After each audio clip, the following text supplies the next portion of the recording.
मुझे राम जी जैसा पति नहीं, रावण जैसा भाई चाहिए।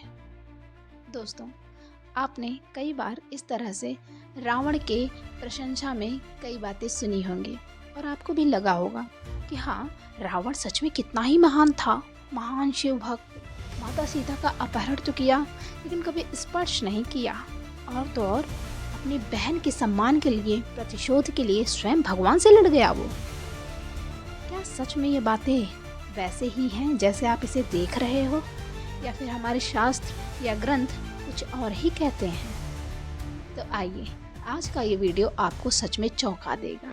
वेलकम टू गोलोकवाणी, जहां सनातन से संबंधित ऐसी महत्वपूर्ण जानकारियां आपको सहज ही प्राप्त होती हैं। वीडियो में आगे बढ़ने से पहले चैनल को लाइक और सब्सक्राइब करना ना भूलें। तो बात करते हैं रावण के महान भाई होने के रूप में।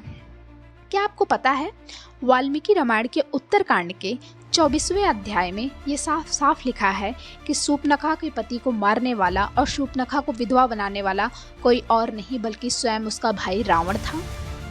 जब लक्ष्मण जी ने उसका नाक काटा और शूर्पणखा रोते हुए रावण के पास गई, तो रावण मात्र उसका प्रतिशोध लेने के लिए भगवान से युद्ध करने के लिए नहीं गया या माता जानकी का अपहरण नहीं किया, बल्कि उस समय शूर्पणखा ने जानबूझकर माता सीता के सौंदर्य का भी अद्भुत वर्णन किया, जिसे देखकर रावण के मन में लालच आ गया। शूर्पणखा ये बात अच्छे से जानती थी कि रावण बहुत ही स्त्रीलोभी है और उसका यह योजना सफल भी रहा, और रावण माता सीता का अपहरण करके ले आया सिर्फ और सिर्फ स्त्रीलोभ में।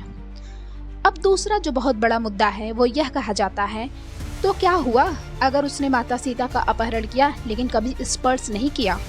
तो उसके लिए मैं बताना चाहूँगी कि रामायण के उत्तरकांड के 26वें अध्याय में लिखा है कि रावण ने अपनी ही बहू रंभा का बलात्कार किया, जिसके कारण नल कुबेर ने उसे श्राप दिया कि भविष्य में अगर वह किसी भी चरित्रवान स्त्री के साथ जोर जबरदस्ती किया तो उसके मस्तक के 7 टुकड़े हो जाएंगे।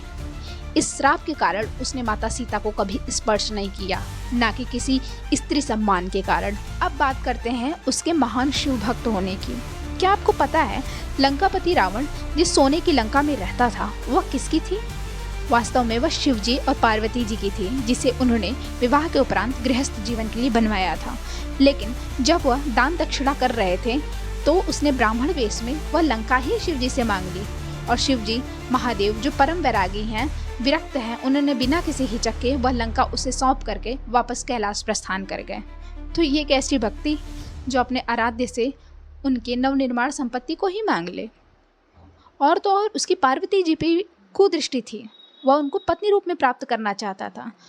भगवान विष्णु ने अपने छल से पार्वती जी की भी रक्षा की और उसको बताया कि मंदोदरी ही वास्तविक पार्वती है, और आजीवन वह मंदोदरी को ही पार्वती समझ के जीता रहा। तो आप बताइए, क्या अभी भी आपको रावण महान लगता है? रावण आपको आदर्श लगता है? यदि हाँ, तो फिर वास्तव में ये कलयुग का ही प्रभाव है। हरे कृष्णा।